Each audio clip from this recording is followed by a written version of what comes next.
Good day everyone, I am Tonu Shantanu Mitro and this is the introduction to the fourth and last part of my talk with Mr. Debal Deb.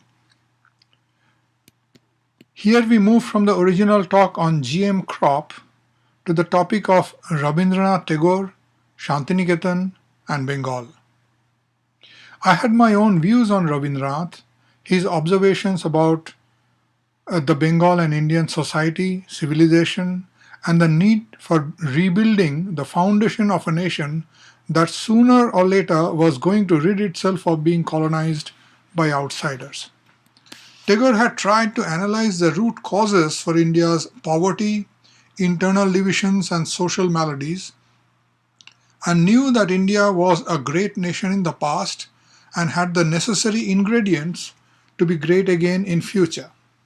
However, the foundation of the society was very weak on multiple fronts, socially, economically, educationally, and so on, and it would need several lifetimes' effort by dedicated stewards to recreate a strong foundation for the nation on which the future could erect its vistas, its forests, and its adobes. Sriniketan was supposed to be the epicenter of his nation-building effort. I also knew that in the last decade or two of his long life, he was frustrated at the slow progress and lamented that his work did not amount to much.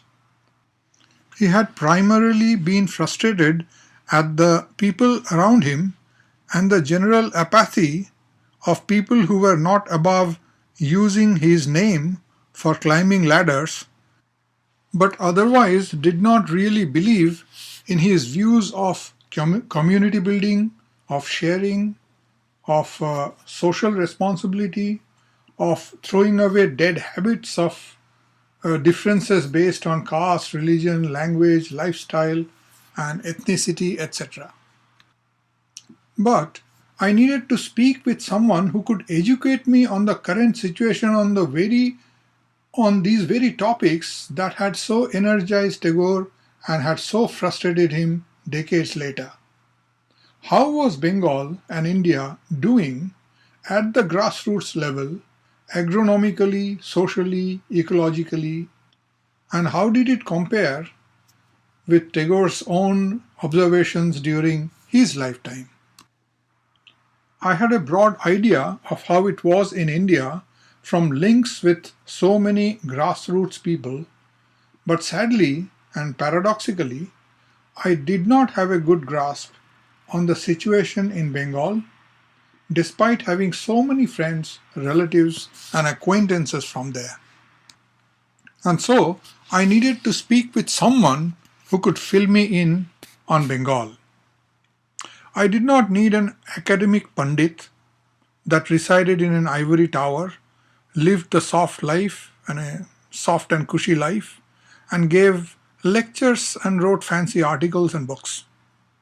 I needed a multifaceted person who would dirty his hands in the soil, who would work with farmers and tribals and marginal people in experimenting with improved yet ecologically sustainable farming, who would work towards preservation of unique flora and fauna and nature and ethnic tribes and their culture and research on them, seek ways to let them survive without being contaminated by mainstream Indian or Bengali culture. If that was not already a tall order, I was also looking for a person to be academically well established in India and abroad on research on these very same lines.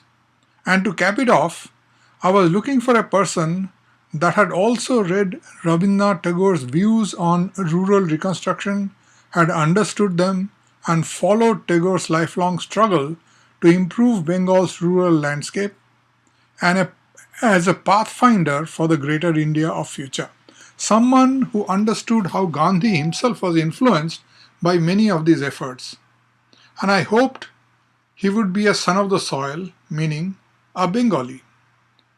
And I knew of only one such person, Dr. Debal Deb.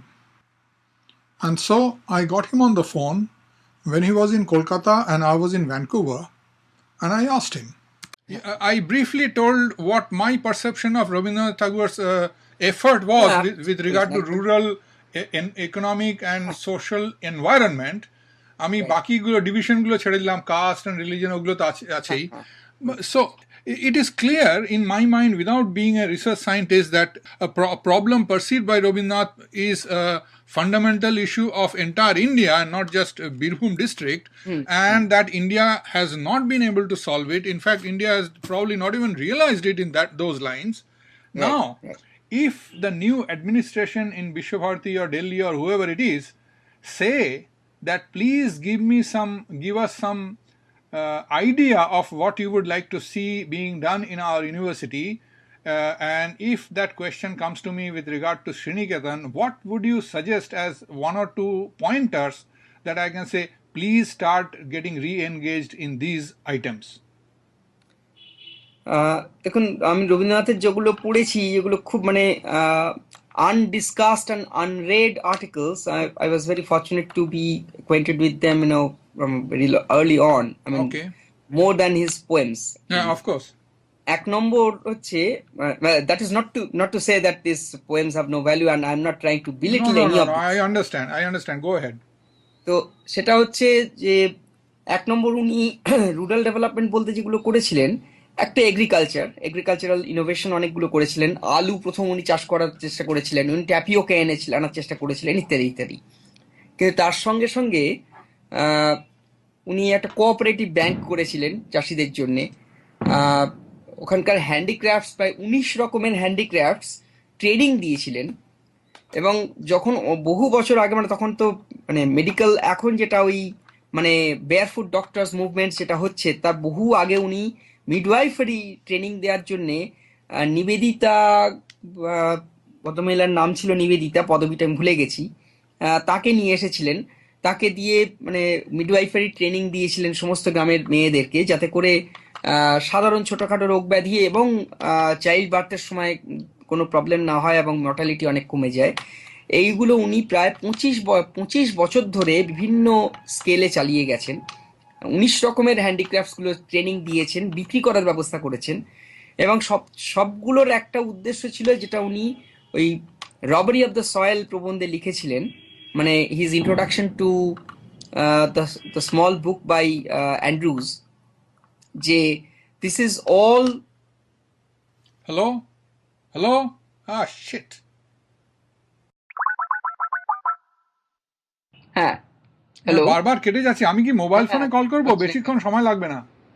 ঠিক আছে, না ঠিক আছে। আমি last যেটা repeat করছি, মানে he realized that the rural communitarian ethos in the Indian villages, which were the life thread of the entire society, was being disintegrated. Right. হ্যাঁ, মানে the rural communitarian ethos. I mean, this is the point that I have repeatedly, I realized my own way, when I started working in these rural communities, especially in Bengal. তো আমি যখন ফ্রাস্ট্রেশনের চূড়ান্তে পৌঁছেছিলাম, যে 17 বছর ধরে আমার জীবনে সবটা ঢাললাম ওখানে, এত কিছু ওই মানে reinvigorating the youth by reintroducing the forgotten sports, forgotten traditions of music. তখন এই রবীন্দ্রনাথের এই লেখাটা পড়ে আমি দেখলাম যে রবীন্দ্রনাথের মতন একজন জিনিয়াস, তার মেটেরিয়াল রিসোর্সেসের অভাব ছিল না, তার he was being surrounded by a galaxy of intellectuals of the time. কিন্তু তারপরেও উনি নিজে at the end of his life উনি আফসোস করছেন যে এটার কিছু করা গেল না। তাহলে হু অ্যাম আই? মানে আমার তো কোনো ক্ষমতাই নেই এটা রিভাইভ করার। এবং রবীন্দ্রনাথ যেটা দেখেছেন, এটা ইন 1930s, মানে আর্লি 1930 দেখে গেছেন, এটা লিখে গেছেন যে আর কিছু করা যাচ্ছে না, রেস্টোর করা যাচ্ছে না। তারপরে তো এত বছর হয়ে গেল, আর আমরা আর কি করে এক্সপেক্ট করব? আমার মনে হয় মানে রবীন্দ্রনাথ যখন এইটা শান্তিনিকেতন শুরু করেছিলেন, ওই বোলপুর এবং আশপাশের গ্রামগুলোতে, উনি নিজে লিখছেন যে ছোটবেলায় যখন বাবার সঙ্গে আসতেন, তখন দেখতেন যে গ্রামের ছেলেরা, ইয়াং ছেলেরা পুকুর সংস্কার করতো, পুকুর বুঝে গেলে সংস্কার করতো, সব নিজেরা নেমে পড়ে। আজকে উনি 1920 দশকে লিখছেন যে এখন কিন্তু গ্রামের পুকুর পানাতে বুঝে গেলেও তারা বসে থাকে সরকার থেকে কেউ যদি করে। এটা 1920 দশকে এই অবস্থা, তাহলে আমরা কি করে আর মানে এই একবিংশ শতাব্দীতে সেটা কি করে আমরা রেস্টোর করব? আমার মনে হয় এই বাংলাটা, আমার সেই অ্যানালিসিসটা আমি এখন শুরু করেছি, এই history of this disintegration of communitarian ethos in in Bengal, এটা এখানে সবচাইতে পারভেসিভ এবং সবচাইতে ডিপ এফেক্টটা এখানে হয়েছে, যেটা কিন্তু ওড়িশা, ঝাড়খণ্ড, ছত্তিশগড়, গুজরাট, মধ্য মহারাষ্ট্রে হয়নি, এখনো পর্যন্ত হয়নি। এখানে এখনো কমিউনিটারিয়ান ইথসটা রয়ে গেছে।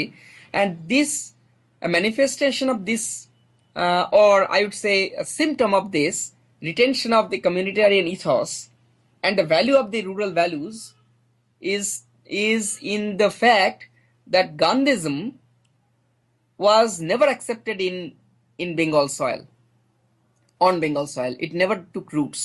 কিন্তু বিনোবা ভাবে বলুন বা আহ, বাবা আমতে বলুন বা জয়প্রকাশ নারায়ণ বলুন, এরা কিন্তু they got immense number of huge amount of following even after their deaths, because this kind of developmental projectile was not there in as it was in Bengal. তো আমার মানে এটা আমার অ্যানালিসিস আর কি, I may be wrong, but কিন্তু এর বাইরে আমি আর অন্য কোনো কারণ দেখতে পাচ্ছি না যেটা বাংলাতেই হয়েছে, অন্য কোনো জায়গাতে হয়নি।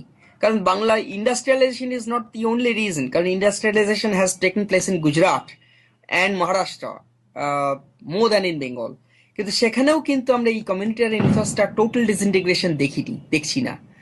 So that's my perception.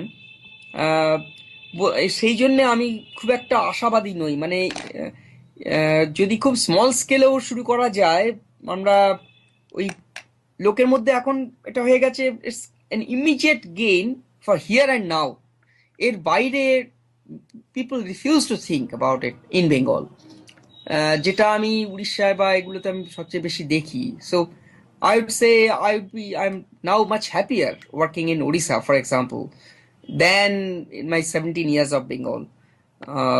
সেটা মানে খুবই স্যাড, মানে for my own, মানে in retrospect it actually means that I have really wasted 17 years of my life working in In Bengal. some ways, you remember রবীন্দ্রনাথের দুটো লাইন, সাত কোটি সন্তানের হেমুগ্ধ জননী রেখেছো বাঙালি করে মানুষ করনি, হ্যাঁ, and it must come with a lot of pain for him to write that. সে তো বটেই।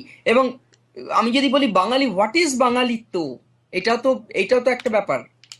হোয়াট এক্স্যাক্টলি কনস্টিটিউটস বাঙালিত্ব? এবং সেখানে বাঙালির ক্ষেত্রে আপনি What do you জুতো think? আবিষ্কার The কবিতাটা garbage, মনে করুন। the garbage that was left over by rest of India, or there is something else? হ্যাঁ, এক্স্যাক্টলি না, আপনি জুতো আবিষ্কার কবিতাটা মনে করুন। জুতা আবিষ্কারের যে রবীন্দ্রনাথ অন্য অন্য প্রদেশের থেকে এবার বাঙালি এসে যখন চিৎকার করলো, বাঙালির ডেসক্রিপশনটা দেখুন, দ্যাট ইজ দ্য পারফেক্ট, মানে No, সেটা হলো হিংটিং শট। হ্যাঁ হ্যাঁ, এর বাইরে তো বাঙালির তো কিছু নেই, মানে কি আর বলবো। মানে আমি এখানে এত বছর ধরে দেখছি তো, এবং সবচেয়ে বড় কথা, যে সমস্ত অ বাঙালি মধ্যবিত্ত যে এথনিক এন্টিটিস গুলো ছিল, সাঁওতাল বা ভূমিজ বা এখন বলতে পারেন রাজবংশী, তারাও সবাই সেই মানে মেন স্ট্রিম বাঙালিতেই চলে এসেছে। এবং তাদের মধ্যেও সেই মিথ্যে কথা বলা, কুৎসা রটনা, পরশ্রীকাতরতা, ঈর্ষা, অন্যকে উঠতে না দেওয়া, নিজের এটা যে কোনো উপায় নিজের নাক কেটে পরের যাত্রা ভঙ্গ, এই যে স্পাইটফুলনেস, এই জিনিসগুলো কিন্তু এখন ওদের মধ্যে ভীষণভাবে এসে গেছে। এখনো কিছুটা এখনো আমি দেখতে পারি আর কি, যে বাংলার মধ্যে যেগুলো কমিউনিটারিয়ান ইথস যেটুকু অবশিষ্ট আছে, সেটা মাত্র 3-4টে কমিউনিটির মধ্যে এখনো আছে। একটা হচ্ছে টোটো, নর্থ বেঙ্গলে। দ্বিতীয় হচ্ছে পুরুলিয়ার ওই যাদের নিয়ে মহাশ্বেতা দেবী অনেকদিন ধরে কাজ করে গেছেন, লোধা সবর। আর হ্যাঁ, লোধা সবর। আর ইয়েতে মেদিনীপুরের দিক থেকে ওই মুন্ডা এবং মৃু কমিউনিটি, যারা খুবই সংখ্যায় অল্প, কিন্তু perhaps because of that they are still retaining their communitarian ethos and spirit. আমি বলছি না that their society is an idealistic society and idyllic condition, কিন্তু the communitarian spirit is so strong that once the community decides that this is not to be destroyed, they don't touch a leaf of a tree. মানে এটা কিন্তু সাঁওতাল গ্রামে, যেটা আমরা আগে জানতাম, মানে ঝাড়খণ্ড বা উড়িষ্যাতে, just for you giving a information, ওখানে সেক্রেড গ্রোভস যে নিয়ে কাজ করেছি, তো ওই থানের জঙ্গল যেগুলো জাহের থান বলে, সেখানে জাহের থানের মানে সেক্রেড গ্রোভ, একটা সেক্রেড ফরেস্ট যেটাকে ওরা প্রোটেক্ট করে, সেক্রেড বলে পুজো টুজো করে, সেইখানে একটা পাতা ছিঁড়লেও ওরা তীর তীর মেরে দেয়। মানে অন্য অনাদিবাসী যদি কেউ আসে তা তো বটেই, আদিবাসীরা তো কেউ টাচ করে না। In the in the opposite extreme আমাদের পশ্চিমবাংলার বাঁকুড়া জেলার সাঁওতালদের দেখলাম। আমি ওখানে গিয়ে একটা আইডেন্টিফাই করলাম একটা এক্সট্রিমলি রেয়ার প্ল্যান্ট, একটা লিয়ানা মানে উডি ক্লাইম্বার। সেই উডি ক্লাইম্বারটা বাংলায় খুব বেশি নেই, মানে খুব বেশি হলে বোধহয় সদুয়েক আছে ওই প্ল্যান্টটা গোটা বাংলাতে। তো ওই রকম একটা এবং যেগুলো আছে বেশিরভাগই সেক্রেড গ্রোভস গুলোতেই আছে। তা আমরা ওই রকম একটা গ্রামে সেক্রেড গ্রোভ, ওই একটা বহু পুরনো 100 বছরের পুরনো ওই লিয়ানটা পেলাম, আবিষ্কার করলাম। স্পিসিসটা দেখে আমরা বললাম যে তোমরা এত ভালো কাজ করেছো, এইটাকে বাঁচিয়ে রাখো, তোমাদের জন্য এই গাছটা বেঁচে আছে।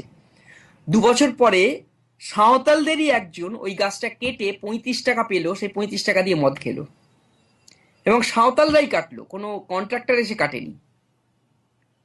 এইটা ঝাড়খণ্ড বা উড়িষ্যাতে বা ছত্তিশগড়ে কেউ কল্পনা করতে পারবে না আদিবাসীরা।